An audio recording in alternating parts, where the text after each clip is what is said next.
जय हिंद दोस्तों, आप सभी का हमारे YouTube चैनल विद्यालय एजुकेशन में स्वागत है।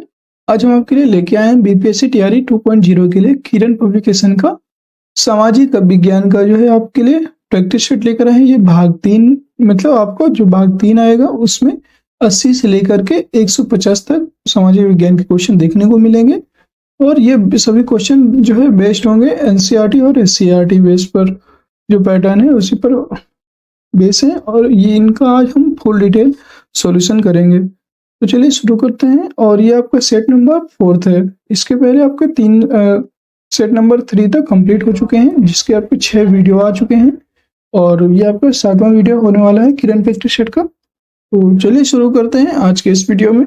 अगर आपको वीडियो पसंद है तो वीडियो को लाइक कर दीजिएगा और चैनल को सब्सक्राइब कर लीजिएगा और वीडियो को शेयर भी कर दीजिएगा।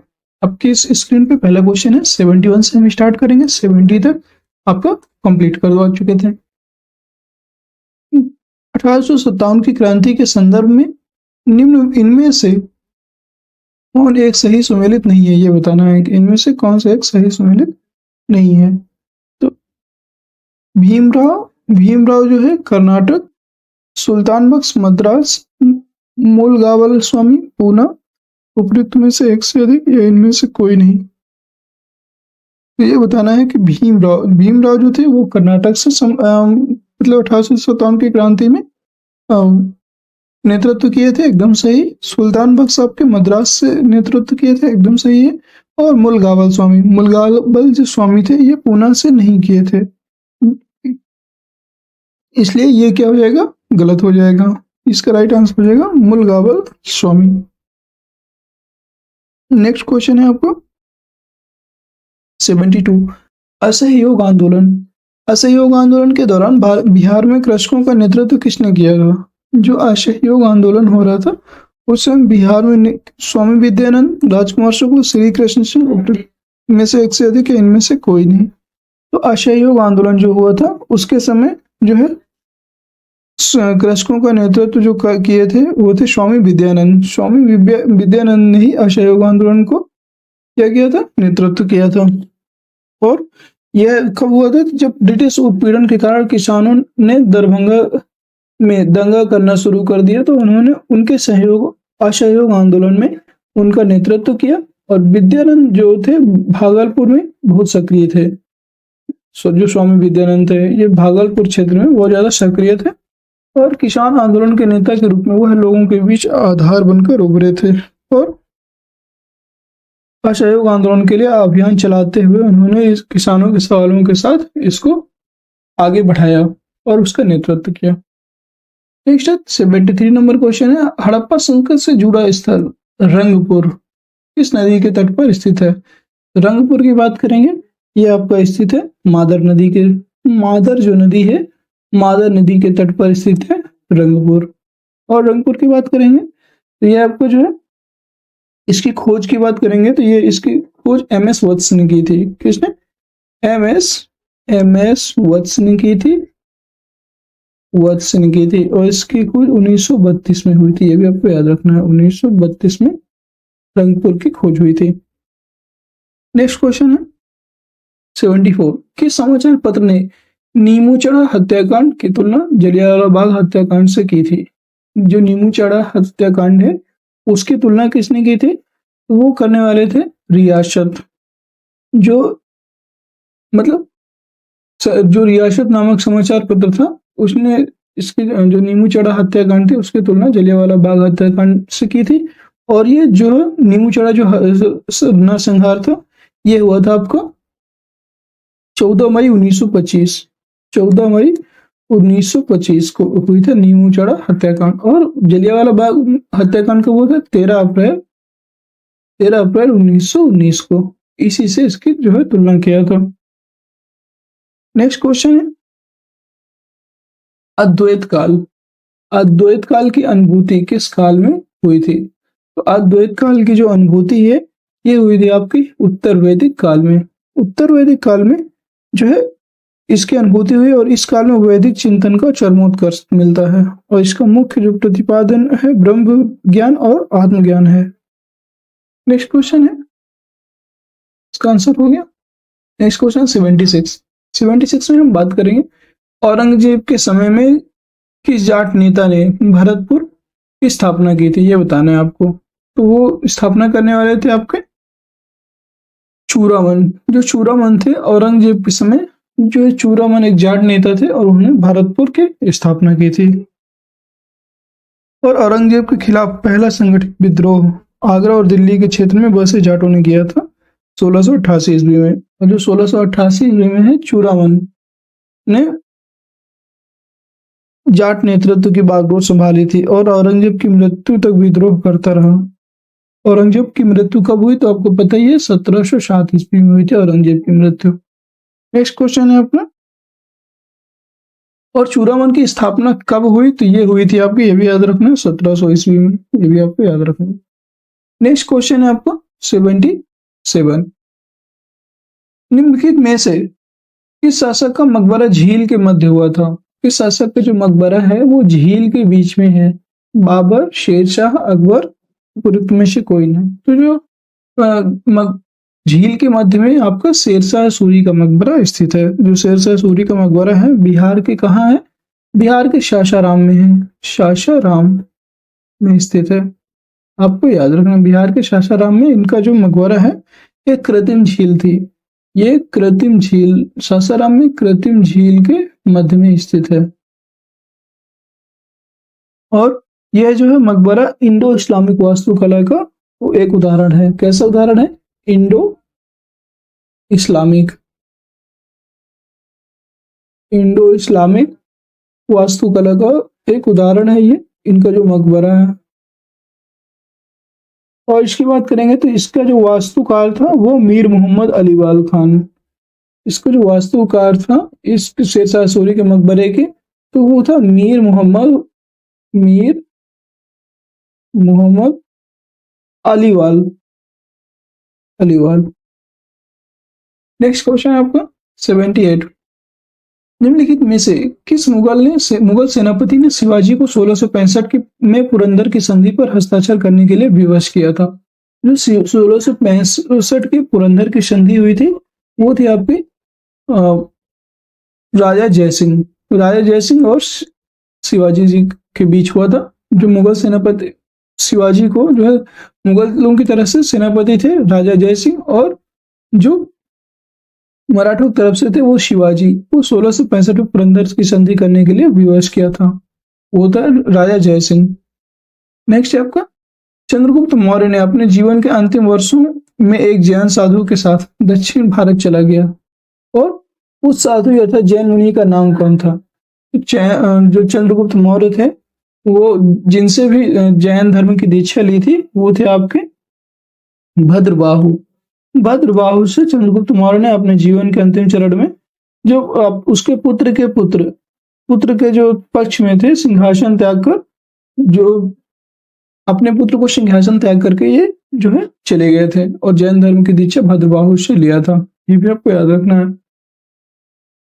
नेक्स्ट क्वेश्चन है, जेम्स प्रिंसेप के संबंध में निम्नलिखित में कथनों पर विचार कीजिए। उन्होंने बंगाल के एशियाटिक सोसाइटी की स्थापना की, एकदम सही। ये कब किया था तो आपको पता ही है, जो जेम्स प्रिंसेप थे इन्होंने ही बंगाल के एशियाटिक सोसाइटी ऑफ बंगाल की स्थापना की 1784 में, और वह ईस्ट इंडिया कंपनी के सिविल सर्वेंट थे। तो ये भी आपको याद रखना है, दिए गए कथनों में से कौन सा सही है। तो वह ईस्ट इंडिया कंपनी के सिविल सर्वेंट थे, ये गलत है और पहला ऑप्शन सही है। तो उसका जो राइट आंसर हो जाएगा वह हो जाएगा आपको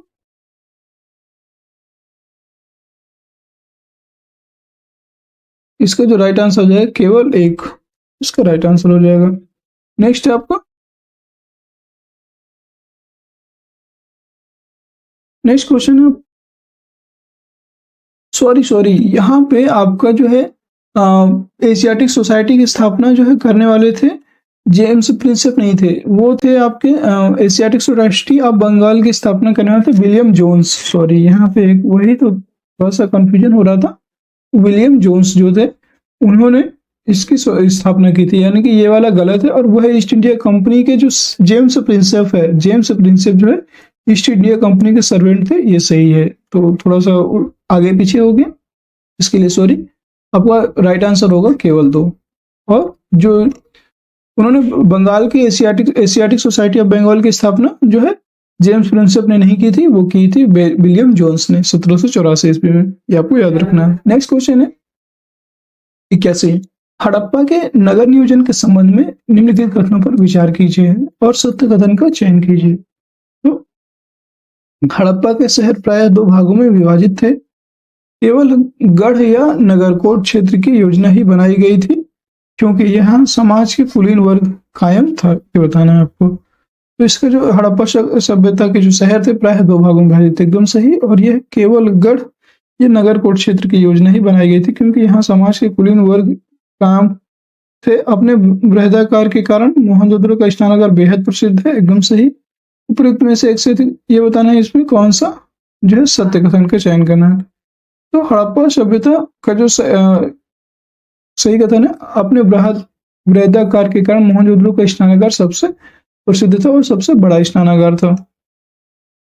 नेक्स्ट क्वेश्चन है, कांग्रेस ने अपने किस अधिवेशन में पूर्ण स्वराज का अपना ध्येय घोषित किया? पूर्ण स्वराज, मद्रास अधिवेशन 1927, कलकत्ता अधिवेशन 1928, लाहौर अधिवेशन 1929। यही आपको सही है, लाहौर अधिवेशन 1929 में जो कांग्रेस ने पूर्ण स्वराज का ध्येय घोषित किया था। नेक्स्ट क्वेश्चन है आपको, मौर्य काल के बाद भारत यूनानी शासकों के संबंध में निम्नलिखित में से कौन सा कथन गलत है? वे सिक्के जारी करने वाले पहले शासकों में से थे।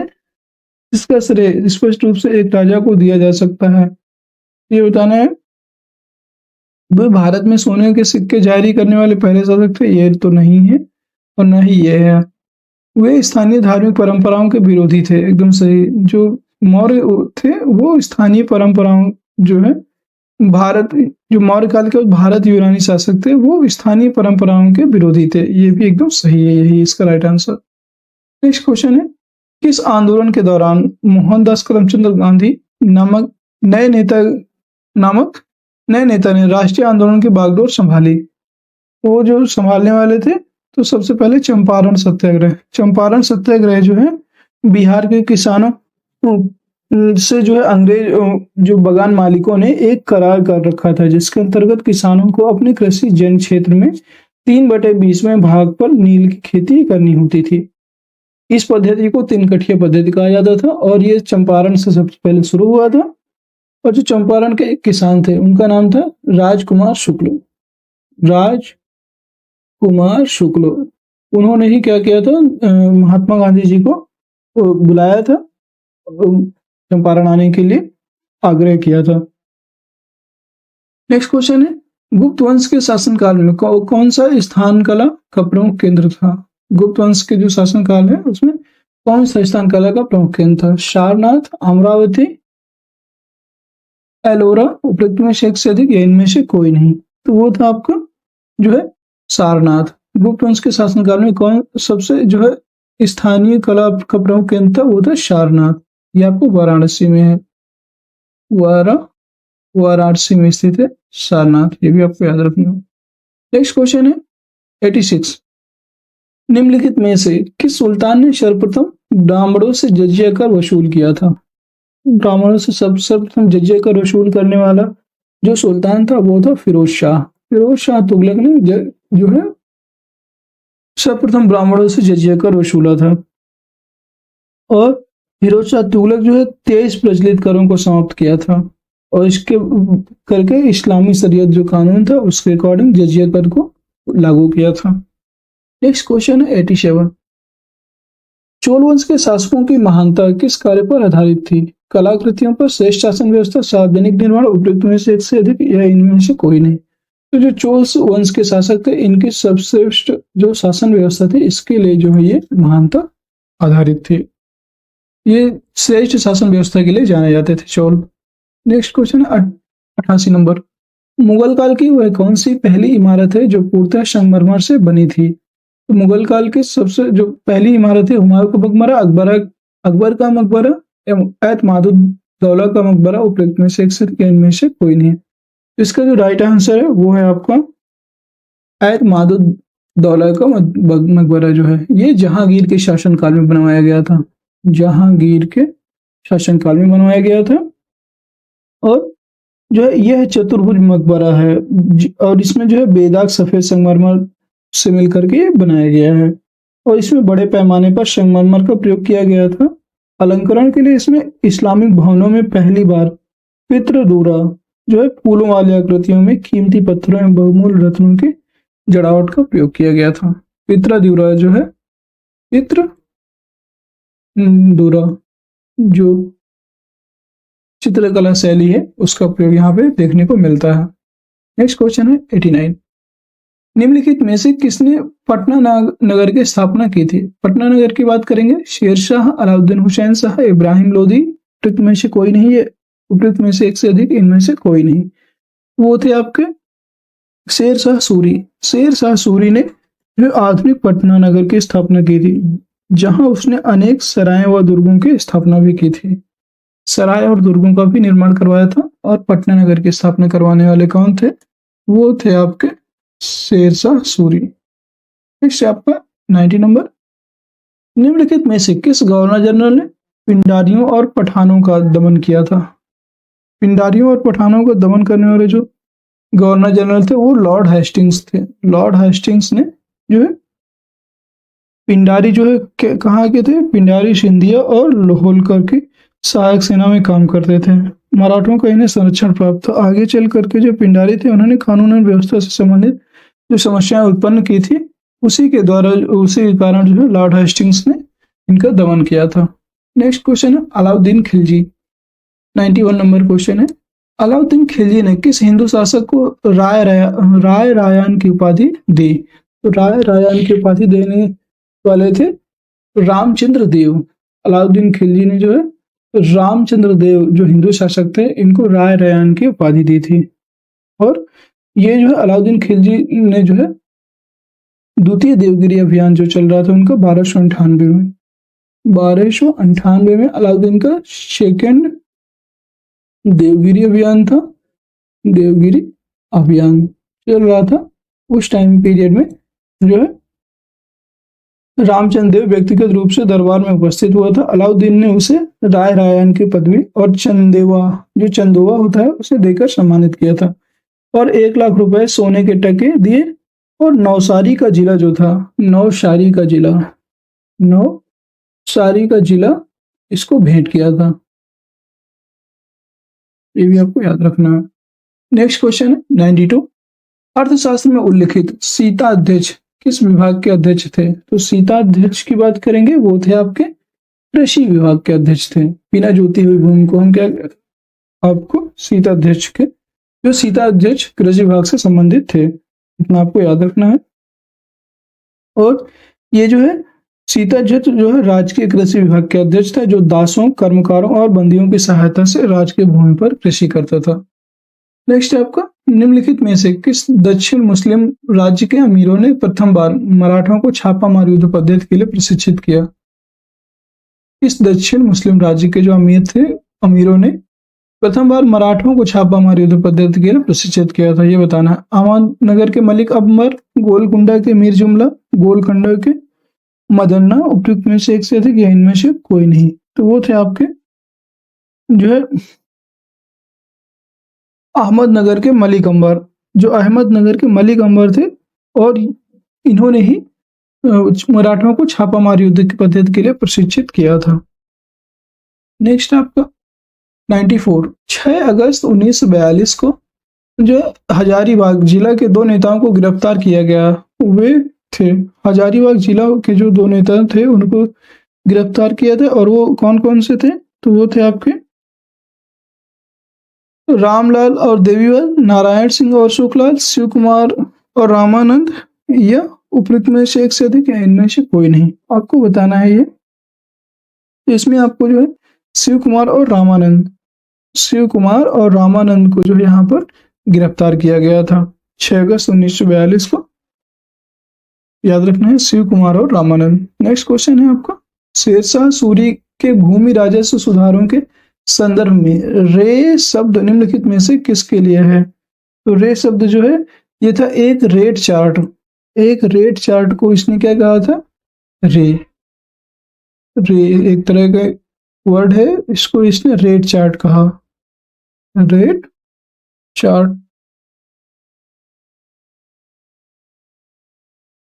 नेक्स्ट क्वेश्चन है आपका, स्वदेशी आंदोलन में विभाजन विरोधी आंदोलन का बीज था जिसने बंगाल विभाजन के ब्रिटिश निर्णय का विरोध करना शुरू कर दिया था। स्वदेशी आंदोलन के संबंध में निम्नलिखित कथनों में से कौन सा सही नहीं है, ये बताना। भारतीय राष्ट्रीय कांग्रेस ने बनारस अधिवेशन में स्वदेशी का आह्वान किया और बंगाल के लिए स्वदेशी एवं बहिष्कार आंदोलन का समर्थन किया था। इसके बाद ये तो सही है, स्वदेशी आंदोलन ने जो है स्वदेशी उद्योगों के विकास को गति दी थी, एकदम सही। और स्वराज को प्राप्त कर लिया गया था, नहीं, ये गलत था, स्वराज को प्राप्त नहीं कर पाए थे। और भारतीय राष्ट्रीय कांग्रेस ने जो है स्वदेशी का आह्वान किया था, ये तो सही था। और 1905 में ही जी.के. गोखले अर्थात गोपाल कृष्ण गोखले थे आपके, गोपाल कृष्ण गोखले,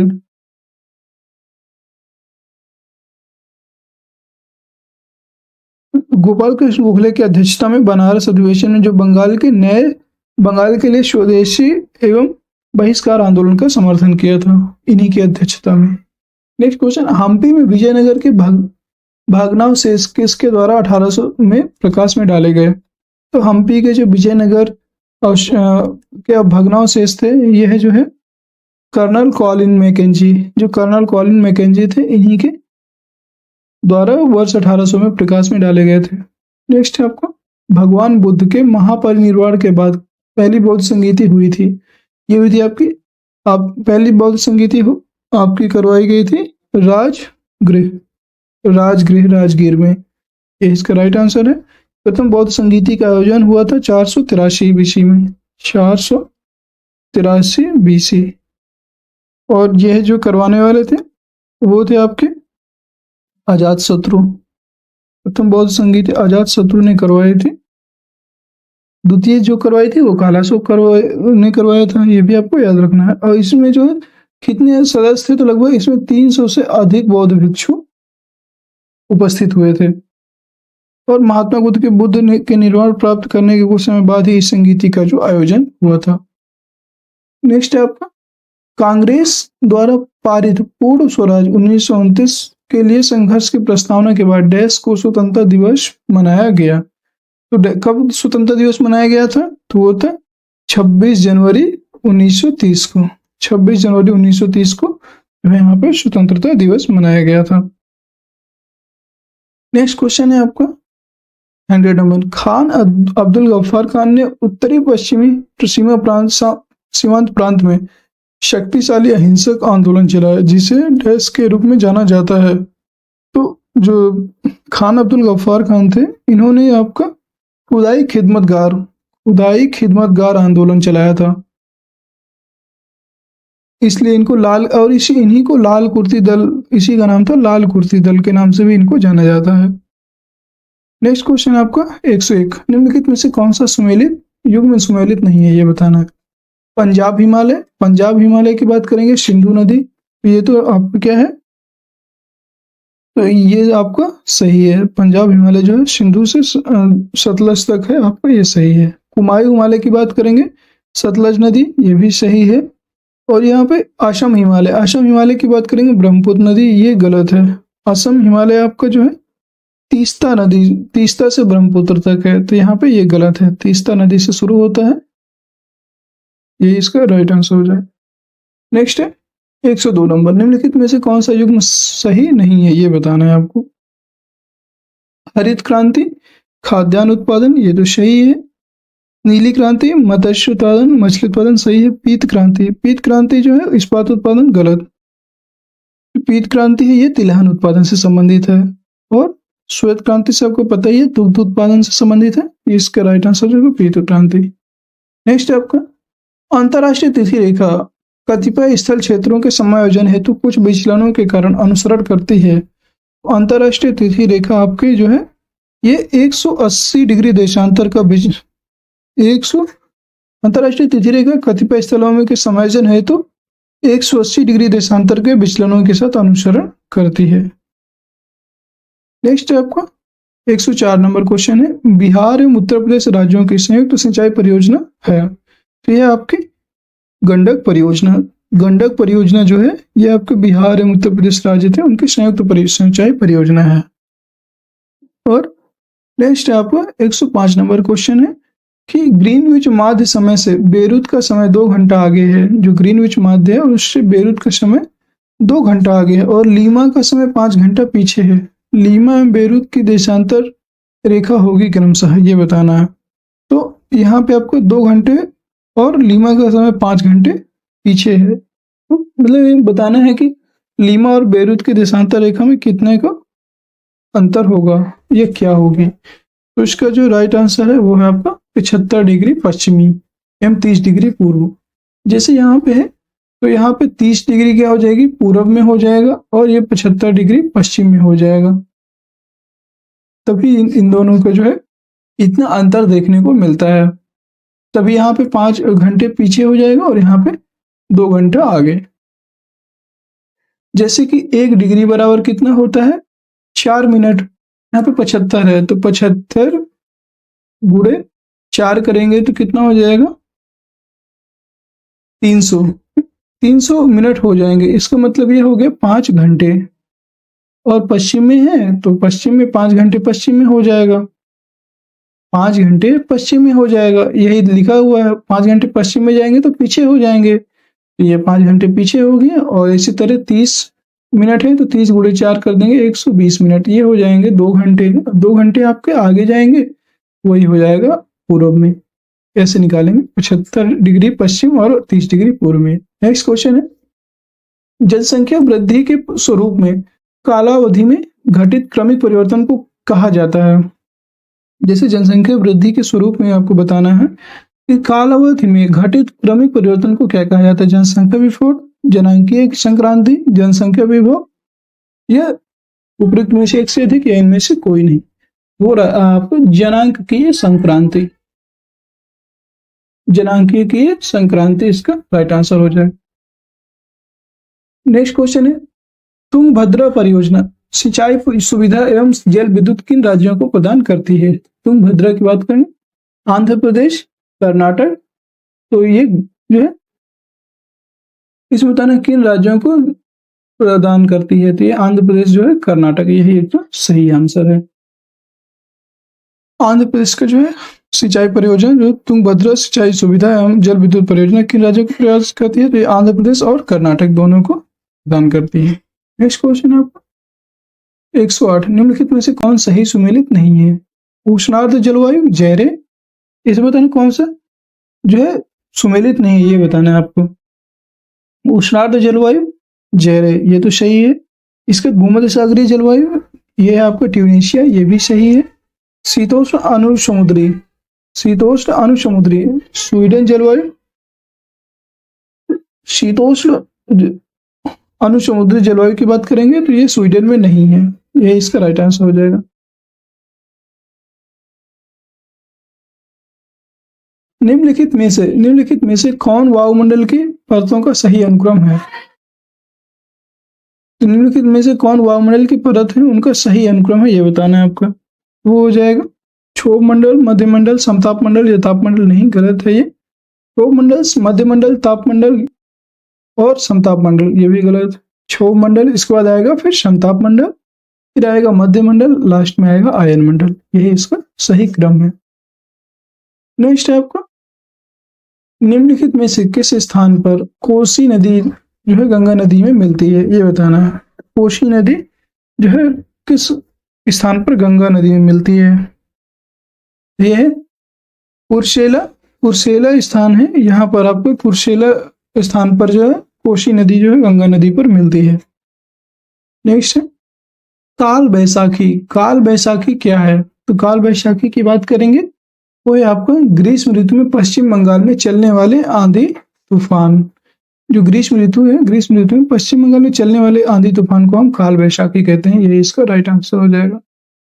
नेक्स्ट है 112 नंबर, महासागरीय तल के उच्चावच मंडलों में सर्वाधिक विस्तार है। महासागरीय तल जो है उसके उच्चावच मंडलों में सर्वाधिक विस्तार है, ये बताना है। महाद्वीपीय माग्ने तट का इसमें बताना महाद्वीपीय मग्न ढाल, गहन सागरीय मैदान। गहन सागरीय मैदान, इसका राइट आंसर हो जाएगा गहन सागरीय मैदान। नेक्स्ट क्वेश्चन है, सूची 1 को सूची 2 से सुमेलित कीजिए एवं नीचे दिए गए कोटों का उपयोग करते हुए सही उत्तर का चयन कीजिए। खनिज, खनिज और उत्पादन क्षेत्र। खनिज और उत्पादन क्षेत्र। तांबा, तांबे की बात करेंगे तो तांबा को हम सुमेलित करेंगे यहाँ पे खोदरीबा। तांबा खोदरीबा, इसका जो तांबे का उत्पादन है क्षेत्र है खोदरीबा। और सीसा जस्ता की बात करेंगे तो सीसा जस्ता है आपका जावर। सीसा जस्ता जावर से है। टंगिस्टन, टंगिस्टन की बात करेंगे तो यह है देवाना, देगाना। टंगिस्टन की जो है वो टंगिस्टन का उत्पादन क्षेत्र है देगाना। सीसा जस्ता जावर, तांबा जो है आपका खोदरीबा। और इसमें जो है प्राकृतिक गैस, प्राकृतिक गैस की बात करेंगे तो यह है घोटाड़ू, घोटाड़ू। इसका राइट आंसर ऐसे बनाना है तो A4B1, A4B1 यही जो है 3 नंबर इसका राइट आंसर हो जाएगा। 104 नंबर है, प्रति इकाई कृत्रिम भूमि के संदर्भ में व्यक्त जनसंख्या को कहा जाता है। जो प्रति इकाई कृषित भूमि है इसके संदर्भ में व्यक्त जो जनसंख्या है उसको क्या कहा जाता है? कायिक घनत्व, आंकिक घनत्व, आर्थिक घनत्व, उपयुक्त में से एक से अधिक या इनमें से कोई नहीं। तो इसका जो राइट आंसर है वो हो जाएगा कायिक घनत्व। नेक्स्ट हो जाएगा 115, बिहार में कृषि का स्वरूप क्या है? बिहार में जो कृषि का स्वरूप है वो आपका जीवनदायी, जीवनदायी। व्यवसायिक, निर्यातोन्मुखी, आत्मनिर्भर नहीं, ओनली जीवनदायी। जो बिहार में कृषि का स्वरूप है वो ओनली जीवनदायी है, यही इसका राइट आंसर है केवल वन। नेक्स्ट क्वेश्चन है, परिप्रशांत महासागरीय पेटी, जो परिप्रशांत महासागरीय पेटी डैश वितरण से संबंधित है। परिप्रशांत महासागरीय पेटी जो है भूकंप के, जो भूकंप है भूकंप के वितरण से संबंधित है, यही इसका राइट आंसर हो जाएगा, भूकंप के वितरण से संबंधित है। नेक्स्ट क्वेश्चन है 117, विषुवत रेखा के निकट स्थान विशेष पर ज्वार भाटा के समय में अंतर होता है। तो विषुवत रेखा पर जो है, विषुवत रेखा के निकट स्थान विशेष पर ज्वार भाटा के समय अंतर होता है वो है आपका 12 घंटे 26 मिनट। 12 घंटे 26 मिनट का अंतर होता है यहाँ पे, याद रखना है आपको 26 मिनट, इसका राइट आंसर हो जाएगा। नेक्स्ट आपका निम्नलिखित में से पश्मीना प्रजाति से संबंधित है। जो पश्मीना शॉल होती है उस प्रजाति से संबंधित है भेड़, बकरी, खरगोश, उपयुक्त में से एक से अधिक या इनमें से कोई नहीं। इसका जो राइट आंसर है वो है आपको पश्मीना से संबंधित है। पश्मीना जो है बकरी की प्रजाति होती है। कैसी प्रजाति होती है? बकरी की प्रजाति है। वहीं ऑस्ट्रेलिया के मरे डार्लिंग प्रेसिन में पाली जाने वाली मेरिनो भेड़ सर्वश्रेष्ठ कोटि का ऊन प्रदान करती है, ये आपको याद रखना है। नेक्स्ट है, शीतोष्ण कटिबंधीय कोणधारी वन पाए जाते हैं। तो शीतोष्ण कटिबंधीय कोणधारी जो वन है वो कहाँ पाए जाते हैं? ये आपके टैगा प्रदेश में। जो शीतोष्ण कटिबंधीय कोणधारी वन टैगा प्रदेश में पाए जाते हैं। जो कोणधारी वनों की बात करेंगे तो वो आपके जो है कहाँ पाए जाएंगे? टैगा प्रदेश में।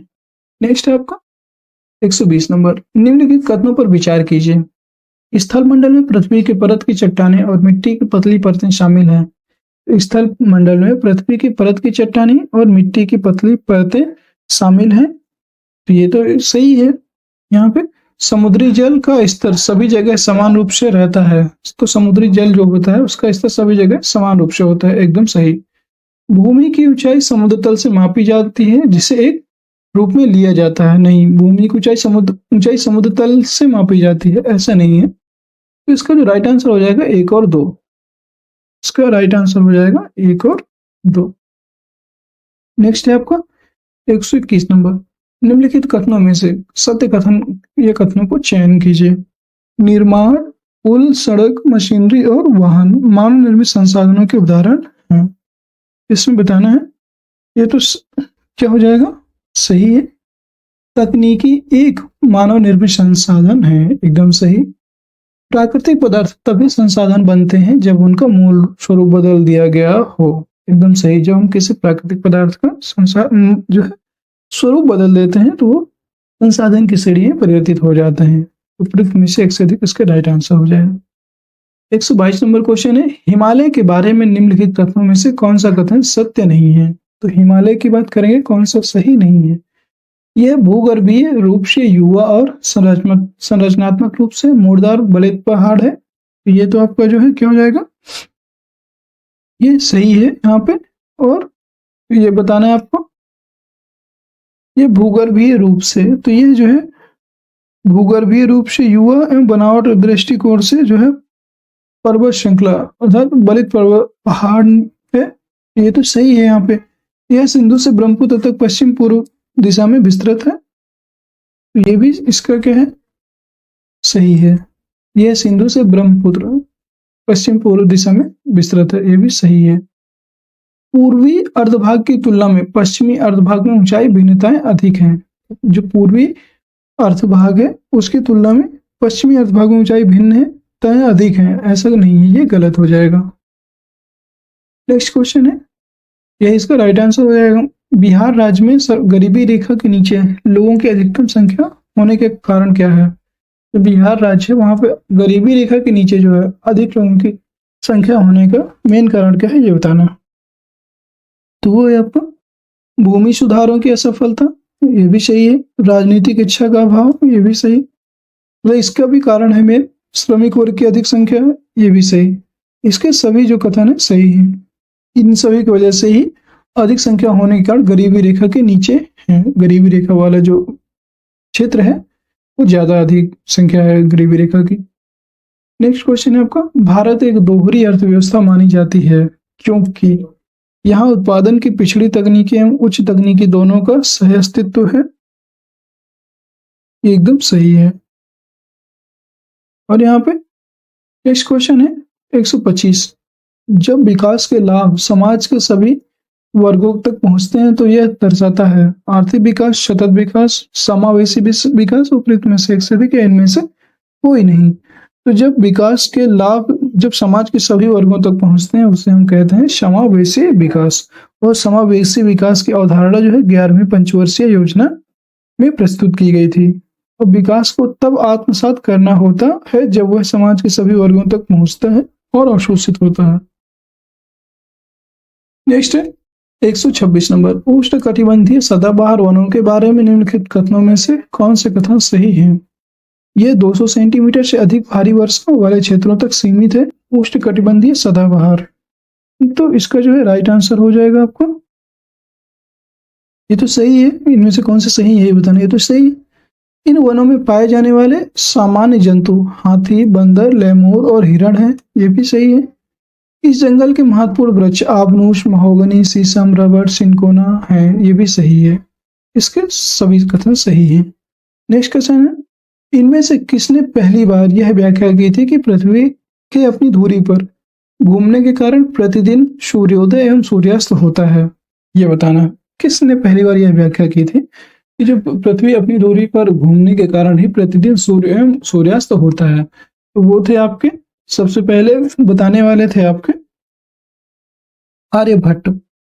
आर्यभट्ट जो थे उन्होंने सबसे पहले बताया था कि पृथ्वी जो है पृथ्वी के अपनी धुरी पर घूमने के कारण ही प्रतिदिन सूर्योदय एवं सूर्यास्त होता है। और आर्यभट्ट की बात करेंगे तो ये गुप्तकालीन वैज्ञानिक थे। गुप्तकालीन वैज्ञानिक थे। गुप्तकालीन वैज्ञानिक गणितज्ञ और ज्योतिषी माने जाते हैं। वैज्ञानिक, इनको वैज्ञानिक, गणितज्ञ और ज्योतिषी भी माना जाता है। ज्योतिषी। नेक्स्ट है और इनकी एक प्रसिद्ध रचना है आर्यभट्टीय नाम से। आर्यभट्ट की प्रसिद्ध रचना है आर्यभट्टीय। और इन्होंने अपनी इस रचना में प्रमाणित किया है कि पृथ्वी क्या है, गोल है तथा अपनी धुरी पर घूमती है। इन्होंने ये भी बताया है, आर्यभट्टी जो पुस्तक है इनकी, उन्होंने उसमें प्रमाणित किया था कि जो पृथ्वी है गोल है और अपनी धुरी पर घूमती है। नेक्स्ट क्वेश्चन है 128, बिहार में कौन सा हिस्सा भूतात्विक दृष्टि से अपेक्षाकृत पुराना है? भूतात्विक दृष्टि से अपेक्षाकृत पुराना है, ये बताना है। रोहतास पठार, उत्तर पश्चिम पहाड़ियां, खड़गपुर पहाड़ियां, उपयुक्त में से एक से अधिक या इनमें से कोई नहीं। तो वो है आपका रोहतास पठार।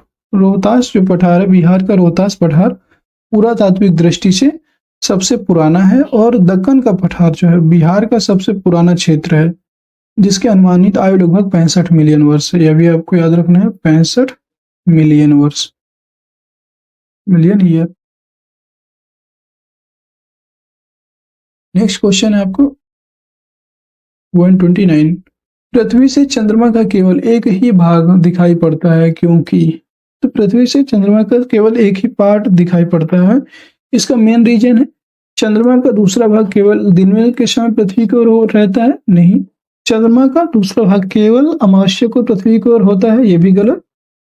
और चंद्रमा को पृथ्वी के चारों ओर चक्कर लगाने में तथा अपने अक्ष पर घूमने में समान समय लगता है, ये भी सही है। इसका यही राइट आंसर हो जाएगा। नेक्स्ट है अटलांटिक महासागर। अटलांटिक महासागर में अनेक पोताश्रय एवं पत्तन है, क्योंकि जो अटलांटिक महासागर है वहां पर बहुत सारे पोताश्रय हैं और पत्तन है। इसका मेन कारण क्या है? तो यह है संयुक्त राज्य अमेरिका एवं यूरोप के बीच भारी मात्रा में समुद्री व्यापार होता है। और अटलांटिक महासागर, ये तो नहीं होगा, किसी से व्यापार होना मेन कारण नहीं होता। अटलांटिक महासागर में मत्स्य उद्योग विकसित है, नहीं। अटलांटिक महासागर की बात करेंगे, अटलांटिक महासागर की तट रेखा अधिक दंतुरित है, ये एकदम सही हो जाता है। जो अटलांटिक महासागर है उसकी तट रेखा सबसे अधिक दंतुरित है। और अटलांटिक महासागर में इसीलिए अनेक पोताश्रय एवं पत्तन स्थापित हुए हैं। नेक्स्ट क्वेश्चन है 131। 2 अक्टूबर 1959 को राजस्थान के किस जिले से जो आधुनिक त्रिस्तरीय पंचायती राज व्यवस्था का शुभारंभ हुआ था? ये हुआ था आपका सबको पता ही होगा, नागौर जिले से। राजस्थान के नागौर जिले से 2 अक्टूबर 1959 को राजस्थान के नागौर जिले से जो है आधुनिक त्रिस्तरीय पंचायती राज व्यवस्था का शुभारंभ किया गया था। और राजस्थान में जो है जोधपुर, भरतपुर, जयपुर, सिरोही, उदयपुर और करौली रियासतों ने पंचायतों पर कानून बनाया था इसके बाद ही। और 1928 में जो है, और एक क्वेश्चन है कि 1928 में बीकानेर राज्य का अपना ग्राम पंचायत अधिनियम था। सबसे पहले जो है राजस्थान में बात करेंगे, राजस्थान में जो बीकानेर रियासत थी, बीकानेर रियासत में जो है 1928 में, राजस्थान के 1928 में जो है बीकानेर ने अपना ग्राम पंचायत खोला था। बीकानेर ने क्या अपना ग्राम पंचायत खोला था, ये भी आपको याद रखना। अगर पूछ लेता है कि सब राजस्थान के बीकानेर में सब पहली ग्राम पंचायत किसने खोला था, ये 1928 में बीकानेर के द्वारा ही खोला गया था। नेक्स्ट क्वेश्चन है सार्वजनिक स्वास्थ्य सेवाओं के बारे में निम्नलिखित में से कौन सा कथन सही है? सार्वजनिक स्वास्थ्य सेवाएं। सार्वजनिक स्वास्थ्य सेवा सरकार द्वारा संचालित स्वास्थ्य केंद्रों एवं अस्पतालों की एक श्रृंखला है, ये सही है एकदम। ग्राम स्तर पर स्वास्थ्य केंद्र होते हैं जहां समान रूप से एक नर्स एवं एक ग्राम स्वास्थ्य कर्मचारी होते हैं, ये भी सही है। जिला स्तर पर जिला अस्पताल होते हैं जो सभी स्वास्थ्य केंद्रों की देखरेख भी करता है, एकदम सही। उपयुक्त में से एक से अधिक, यही इसका राइट आंसर हो जाएगा। नेक्स्ट क्वेश्चन है 133 नंबर। निम्नलिखित में से कौन सा कथन राज्य मंत्रियों के लिए सही नहीं है? जो राज्य मंत्री होते हैं उनके लिए सही नहीं है। वह राजनीतिक दल जिसके विधायक किसी राज्य में आधे से अधिक निर्वाचन क्षेत्र से जीतते हैं उसे बहुमत वाला राजनीतिक दल कहा जाता है। तो ये जो है गलत हो जाएगा यहाँ पे। तो ये बताना है हमने कौन सा सही नहीं है, तो ये तो आपका सही हो जाएगा। मतलब अधिक जो है निर्वाचन क्षेत्र से जीतते हैं तो उसे बहुमत वाला राजनीतिक दल कहा जाएगा, ये सही है। और सत्ताधारी दल से संबंधित विधायक अपने नेता को चुनाव करते हैं जो मुख्यमंत्री बनाते हैं, एकदम सही। विधायक ही, जो सत्ताधारी दल होता है उनके विधायक ही मुख्यमंत्री का चुनाव करते हैं और उनका नेता मुख्यमंत्री बनता है। राष्ट्रपति मुख्यमंत्री एवं अन्य मंत्रियों की नियुक्ति करता है, गलत। ये आपको गलत नहीं है, गलत है। राष्ट्रपति नहीं, यहाँ पे क्या होगा, राज्यपाल। राज्यपाल ही जो है मुख्यमंत्री एवं अन्य मंत्रियों की नियुक्ति करता है। नेक्स्ट क्वेश्चन आपको 134। प्रथम भारतीय नागरिकता अधिनियम जो है संसद द्वारा कब पारित किया गया था? प्रथम भारतीय नागरिकता अधिनियम पारित हुआ था आपका तो ये पारित हुआ था 1955 में। 1955 ईस्वी में प्रथम जो है संसद के द्वारा प्रथम नागरिकता अधिनियम पारित हुआ था। और वहीं संविधान के भाग 2 में, आपको ये भी पता होना चाहिए, संविधान के भाग 2 में जो है अनुच्छेद 5 से 11 तक इसका उल्लेख किया गया है। नागरिकता अधिनियम 1955 में नागरिकता जो प्राप्त करने की 5 शर्तें बताई गई हैं। कौन कौन सी हैं बताते हैं आपको। पहली है आपकी जन्म, पहली है आपकी जन्म के आधार पर। दूसरी है वंशानुगत के आधार पर, वंशानुगत के आधार पर। तीसरी है आपकी पंजीकरण, पंजीकरण द्वारा। और चौथी है आपकी यह है प्राकृतिक क्षेत्र एवं क्षेत्र समाविष्ट करने के आधार पर, प्राकृतिक क्षेत्र समाविष्ट करने के आधार पर, समाविष्ट करने के आधार पर।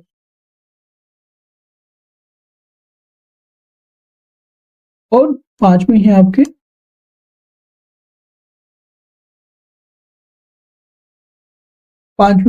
है नागरिकता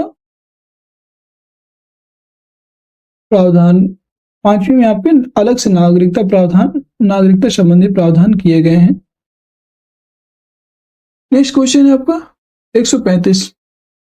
74वें संविधान संशोधन के द्वारा जो है नगरीय निकायों के कार्यों को भारत के संविधान की किस अनुसूची में सूचीबद्ध किया गया है। 74वें जो संविधान संशोधन है उसके बाद नगरीय निकायों को कार्यों को भारत के संविधान की किस अनुसूची में शामिल किया गया है। तो ये जो 12वीं अनुसूची में जो है नगर निकाय है, नगर निकायों को 12वीं अनुसूची में रखा गया है।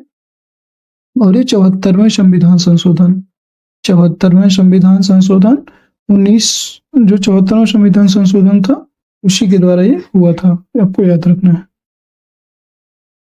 और ये कब हुआ था अगर पूछा जाए तो ये 1992 में हुआ था 74वां संविधान संशोधन। नेक्स्ट क्वेश्चन आपका 136। राज्य सूची के किसी विषय को राष्ट्रीय हित का विषय घोषित करने का अधिकार किसे है। जो राज्य सूची के किसी जो विषय है उसको राष्ट्रीय हित का विषय घोषित करने का अधिकार आपको राज्यसभा को है, ये आपको याद रखना है। अनुच्छेद, और ये किस अनुच्छेद के अंतर्गत आता है तो ये आर्टिकल 149 और आर्टिकल 249, आर्टिकल 249 के तहत ये उल्लेख किया गया है कि राष्ट्रीय हित में यह आवश्यक है तो राज्यसभा राज्य सूची के किसी भी विषय में अस्थायी विधान बना सकती है। नेक्स्ट क्वेश्चन है 137। व्यक्ति का वह अधिकार जो उसे सहज की ही प्राप्त है, जिससे वह वंचित नहीं किया जा सकता और न ही उसे स्थानांतरित किया जा सकता, वह है स्वतंत्रता का अधिकार, प्राकृतिक अधिकार, राजनैतिक अधिकार। उपयुक्त में से एक से या उपयुक्त में से कोई नहीं। इसका जो राइट आंसर हो जाएगा वो है प्राकृतिक अधिकार। भारतीय संविधान के अनुच्छेद 21 के माध्यम से जो है जीवन का अधिकार कैसा है, और प्राकृतिक अधिकार कैसा अधिकार है, जीवन का अधिकार, जीवन का अधिकार प्राकृतिक अधिकार माना जाता है। और ये किस आर्टिकल में है तो यह आर्टिकल आपके 21 में वर्णित है। आर्टिकल 21 में जो मौलिक अधिकार है उसमें वर्णित है, इसलिए आर्टिकल 21 के माध्यम से जीवन का अधिकार प्राकृतिक अधिकार माना जाता है और यह सहज ही प्राप्त होता है। इस अधिकार को कभी निलंबित नहीं किया जा सकता। जो प्राकृतिक अधिकार होता है ये कभी निलंबित नहीं होता है, याद रखना है, ये निलंबित नहीं होता है। नेक्स्ट क्वेश्चन है आपका 138। संसद सदस्यों के अतिरिक्त निम्नलिखित में से किसे संसद की कार्यवाही में भाग लेने का अधिकार है। तो संसद सदस्यों के अतिरिक्त जो है मंत्रिमंडल सचिव, महान्यायवादी, इसके बाद है आपको महालेखाकार, अकाउंटेंट जनरल और उपयुक्त में से एक से अधिक या इनमें से कोई नहीं। तो इसमें जो है महान्यायवादी, संसद की जो कार्यवाही होती है उसमें महान्यायवादी अटॉर्नी जनरल को भाग लेने का अधिकार प्राप्त है। नेक्स्ट क्वेश्चन है 139। नागरिक कानून के लिए निम्नलिखित में से कौन सा कथन सही नहीं है। किसी व्यक्ति के अधिकारों को पहुंचाए जाने वाले नुकसान या चोट से निपटना। और नेक्स्ट है आपका, इसमें कौन सा सही नहीं है तो सही है नागरिक कानून प्रभावित पक्ष या किसी अन्य की ओर से संबंधित न्यायालय के समक्ष याचिका दायर करनी चाहिए। ऐसा गलत है, ये इसका राइट आंसर हो जाएगा। नेक्स्ट क्वेश्चन है 140 नंबर देखेंगे आप। यदि राज्य सरकार राज्य नीति निर्देशक सिद्धांतों का क्रियान्वयन नहीं करती है तो उसे पालन कराने के लिए कौन बाध्य कर सकता है? तो वो है भारत का सर्वोच्च न्यायालय। नहीं, ये नहीं होगा। मतदाता, एकदम सही। जो भारत के लोग हैं, जब हम अगर वो काम नहीं कर रहा है तो हम उसको मत नहीं देंगे, और जब मतदाता मत देने के आधार पर हम उसे बाध्य कर सकते हैं। ये इसका राइट आंसर। मौलिक अधिकारों के संबंधित सूची 1 को सूची 2 से सम्मिलित करके सही उत्तर का चयन करना है। सूची 1 समानता का अधिकार, शोषण के विरुद्ध अधिकार, संस्कृति और शिक्षा संबंधी स्वतंत्रता का अधिकार। तो समानता का अधिकार की बात करेंगे, यह 14 से 18 तक, ये आपको पहले में आएगा।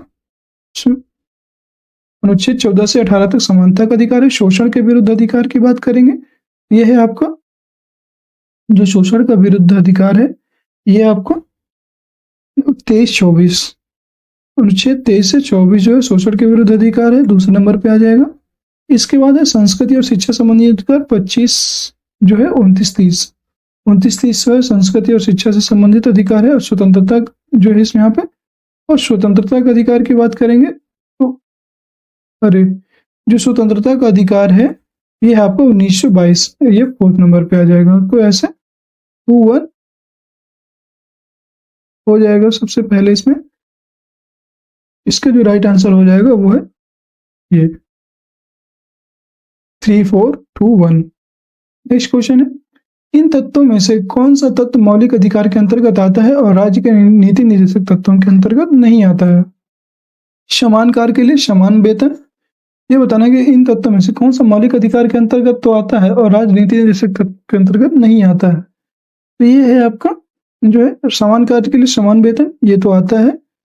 सरकारी नौकरी में योग्यता के आधार पर समान अवसर, ये भी सही है, आता है। निःशुल्क प्राथमिक शिक्षा की व्यवस्था, ये जो है आपका मौलिक अधिकार में तो आता है पर राज्य के नीति निर्देशक तत्व में नहीं आता है। नेक्स्ट क्वेश्चन है, राज्य के कार्यों की परंपरागत विचारधारा के अनुसार अनिवार्य तथा ऐच्छिक 2 भागों में बांटा गया है, लेकिन वर्तमान समय में राज्य की किस अवधारणा के अनुसार जो है अनिवार्य और ऐच्छिक का भेद समाप्त है या अथवा तथा समस्त कार्य अनिवार्य ही माने जा रहे हैं, ये बताना है आपको।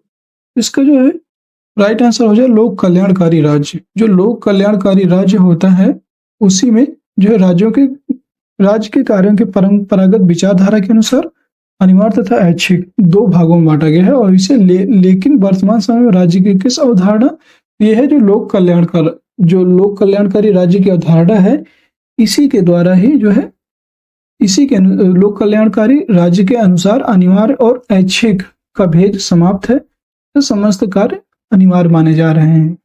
यही इसका राइट आंसर हो जाएगा।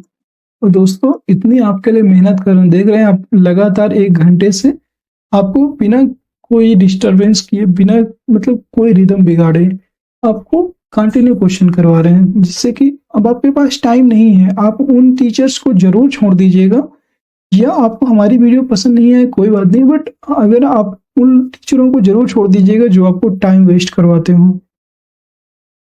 टाइम वेस्ट मत कीजिएगा, क्योंकि क्वेश्चन में टाइम वेस्ट नहीं करना है। आपको क्वेश्चन जब तक पढ़ना है तो पढ़ना है, बंद करना है तो बंद करना है, क्योंकि सिर्फ यूट्यूब ही नहीं है, आपको बुक से भी पढ़ाई करनी है। इसलिए आपको अपने जो है तैयारी में जो है लगे रहना है, और ऐसे टीचर से मत पढ़िएगा जो 50 क्वेश्चन करवाए तो वो 2 घंटे ले जाए, वो याद नहीं रहता है, वो बस माइंड में चलते रहते हैं कि क्वेश्चन हाँ चल रहे हैं, बट वो याद नहीं होते लंबे समय के लिए। अगर आप कोई चीज लगातार करते हो तो वो कंसंट्रेशन होकर दिमाग में बैठता है, और वही क्वेश्चन आपको लंबे समय तक भी याद रहता है। तो ठीक है, अगर आप वीडियो पसंद आ रहा है तो वीडियो को एक बार लाइक कर दीजिएगा हमारे इतने प्रयास के लिए। 144 नंबर क्वेश्चन देखेंगे, भारत का कोई नागरिक अपनी नागरिकता खो देगा यदि वह भारतीय नागरिकता का परित्याग करता है। ये तो एकदम सही है, वो खो देगा। स्वेच्छा से किसी अन्य देश की नागरिकता प्राप्त करता है तो भी खो देगा वो, और किसी अन्य देश के नागरिक से विवाह करता है तो भी क्या हो जाएगा, उसकी जो नागरिकता है वो, अगर किसी अन्य देश के नागरिक से विवाह करता है तो नहीं, नागरिकता खत्म जब तक नहीं होगी जब तक वो अन्य देश की नागरिकता को ग्रहण नहीं करता है, सरकार की आलोचना करता है, तो ये भी गलत है।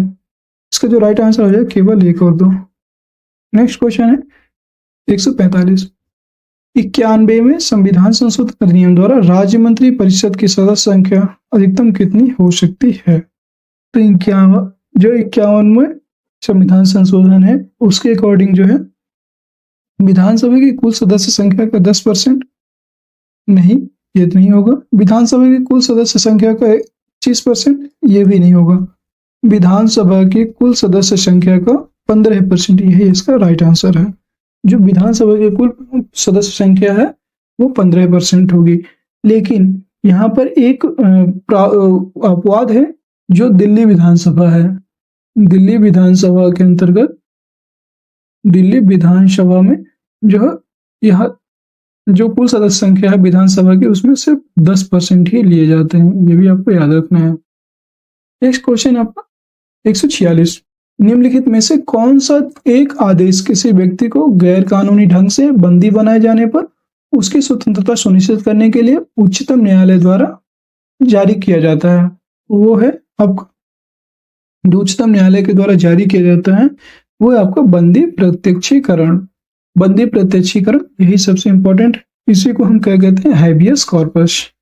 इसका जो इंग्लिश वर्ड है वो है हैबियस कॉर्पस। और बंदी प्रत्यक्षीकरण का अर्थ होता है जिसको आपने बंदी बनाया है उसको हमारे सामने प्रस्तुत किया जाए सशरीर। यहाँ पे सशरीर जो है उसको प्रस्तुत किया जाए, वो होता है बंदी प्रत्यक्षीकरण। नेक्स्ट क्वेश्चन है आपका 147। भारतीय संविधान के 44वें अनुच्छेद के अनुसार समान संहिता जो है समान संहिता की परिकल्पना निम्नलिखित में से किन के लिए है? तो यह धार्मिक निकाय, सजातीय समूहों, नागरिकों, उपयुक्त में से एक से अधिक, या इनमें से कोई नहीं। तो इसका जो राइट आंसर है वो है आपका नागरिक। समान सिविल कोड या समान नागरिक संहिता, जो समान संहिता की परिकल्पना है ये समान नागरिक संहिता है और ये नागरिकों के लिए इसकी परिकल्पना है। और जो समान सिविल संहिता है ना, इसका उल्लेख जो है डीपीएसपी में किया गया है, ये भी आपको याद रखना है। डीपीएसपी ये आर्टिकल जो है आर्टिकल 44 आपको ये ऊपर दिया ही है। आर्टिकल 44 में इसका उल्लेख किया गया है। Next question 148। भारत में किस कारण से शासन संघात्मक है? शासन संघात्मक की बात की गई है, तो इसका क्या कारण है? इसका जो मेन कारण है वो है न्यायपालिका स्वतंत्र है। तो यहाँ पे इसका तो जो न्यायपालिका स्वतंत्र है इसका मेन कारण नहीं है। संविधान लिखित है, इसका जो प्रमुख कारण है कि संसद के जो दोनों सदन हैं ये बताना है आपको। तो ये संविधान लिखित है, इसका कोई मेन ये भी कोई कारण नहीं संघात्मक होने का।